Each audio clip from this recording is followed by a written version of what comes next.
Hello, my dears. I'm so happy. My heartiest welcome to 5th grade students, and I wish you fit right in. And this is the nice platform to learn something during this COVID 19 period. Today, I'm going to teach Social Science 5th Standard Term 1.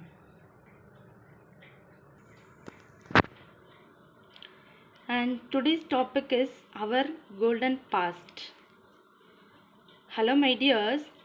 While seeing the picture, you have to remind the Bahubali movie, isn't it, dear?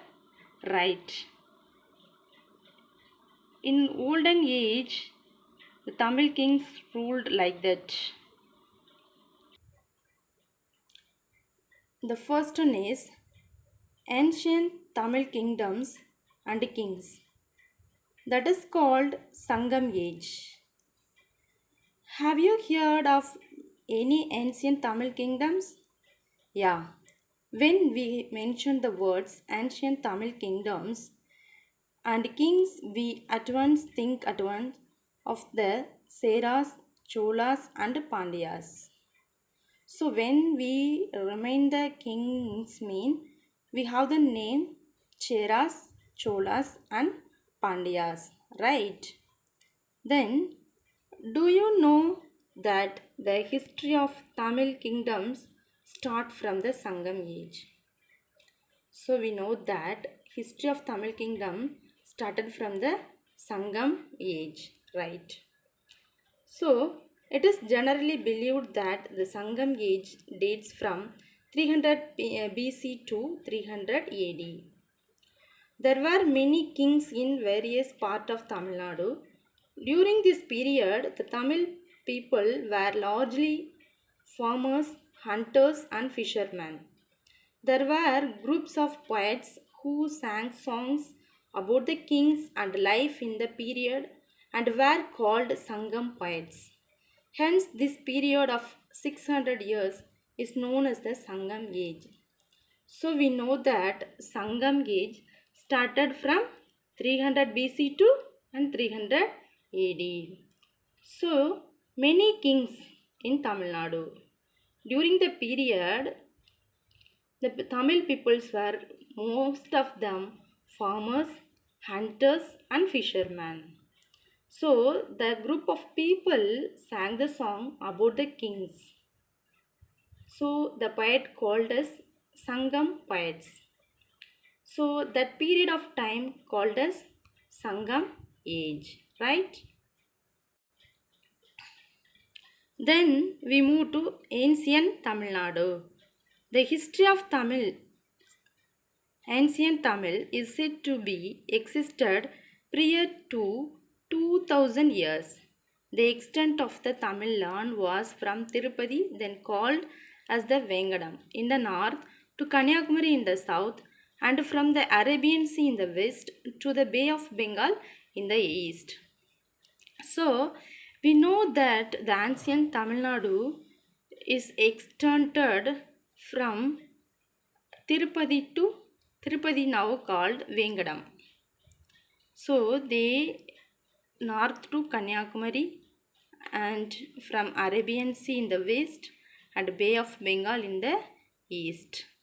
So ancient Tamil history existed before 2000 years. Right. How do we know about the ancient Tamils? The Tamil poetry writing from those times give us very vivid images of the life and the society of the ancient Tamil people. This literature is called Sangam literature.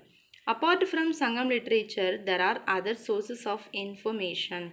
We get information about ancient Tamil Nadu from the inscription of Asoka and the Arthasastra of Chanakya. So we know that ancient Tamil. How we know the ancient Tamil? We know that about the Tamil poetry and writing will help the images of to learn about the life of people, Tamil peoples and their society. This is called Sangam literature. So apart from the Sangam literature, we get more information about ancient Tamil Nadu from inscription of Ashoka and Arthashastra of Chanakya. So this is the evidence to know about the ancient Tamil Nadu. This is the Ashoka inscription. This is the Roman coin, and this is also evidence to learn about the ancient Tamil Nadu. And a Greek book called Periplus of Erythraean Sea also talks about Tamil Nadu during the Sangam age. From the Roman coin, beads and pottery found in Arikamedu near Puducherry, we learned that Tamils and Romans had traded with each other.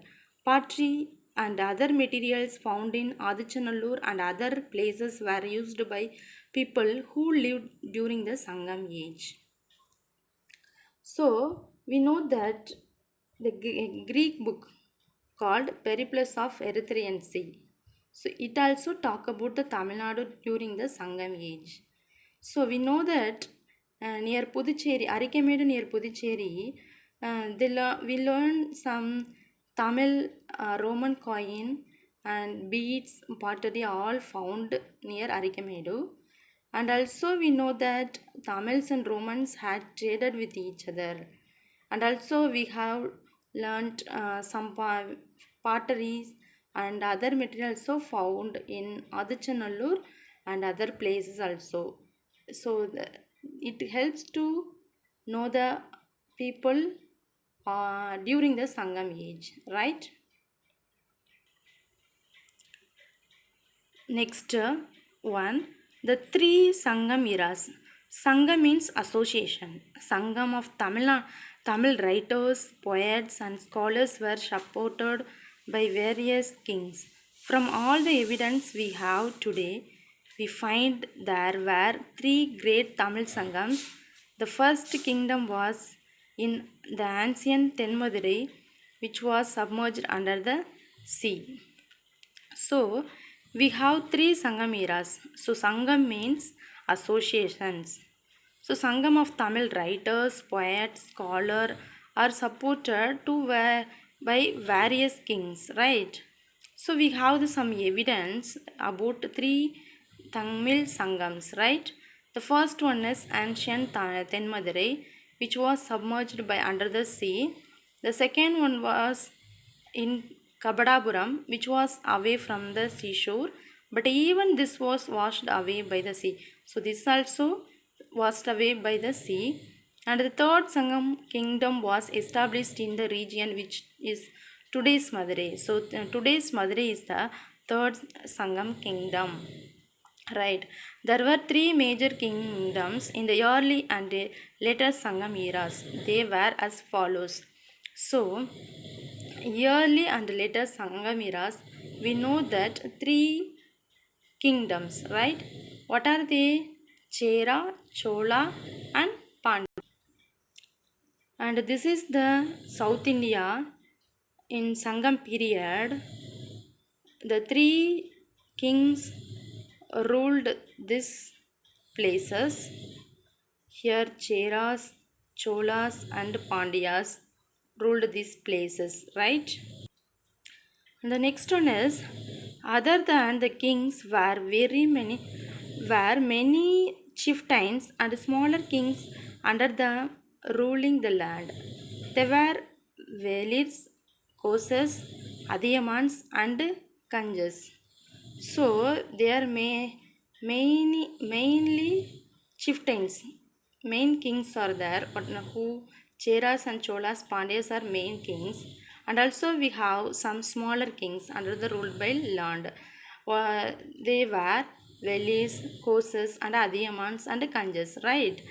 The kings were known for their valor. They were great patrons of fine arts, Poets were held in high esteem. The kings were just, generous, and brave. Their aim was to have a happy, safe kingdom where the subjects were protected and contented. So, many of the patterns of fine arts. So, all poets are treated very highly positions by the kings. So all the kings are very generous and brave. And their aim, the king's aim was to be happy the Tamil people, and they have protected them. The next one is the Sangam period produced many great works of literature, but much of this it has been lost. What is left has been compiled in two collections, namely Pattupaattu and Ettuthoggai. These poems tells us about the life of the people, their values and greatness and benevolence of the kings and chieftains of that time. The book Tolkappiyam spelled out all the grammatical elements of Tamil.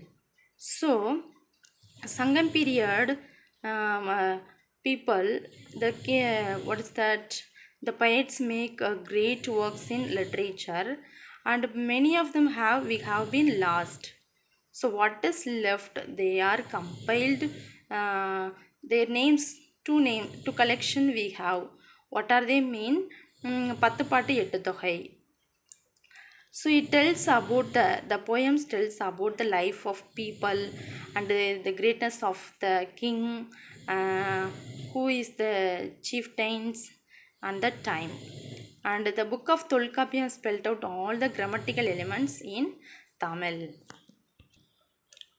The following table will give us an idea of the significant aspect of the three major Tamil kingdoms. So three kingdoms are there: Chera, Chola, Pandya, and their capitals and flag and emblems and ports and the area of the rules. Next, the king's Chera capital was Vanji, Chola capital was Urayur, Pandya capital was Madurai, and Chera's flag and emblem was Bhavan arrow, Chola's flag and emblem was tiger, Pandya's flag and emblem was fish, and Chera's ports was Tondi and Musri, Chola's ports was Kaveri, Pumbadinam, Pandya's ports was Korke and Kayal. And area of rule. Chera's area of rule today's Kerala, Salem, Coimbatore. Chola's areas Chittoor, North and South Arcad, Singalpat, Tanjavur, Trichy. And Pandya's area of rule Madurai, Pudukottai, Ramanathapuram, Tirunelveli, right? And this is also called Sangam literature. We know that the life of Tamil people in ancient times. And this is the homework for you, my dear. What is meant by Sangam age? The second one is what is meant by Sangam literature? And third one is what are the three major kingdom, right? I hope, my dear, you understood well, and I will meet you the next video. Thank you for so much for your watching. Take care. Bye.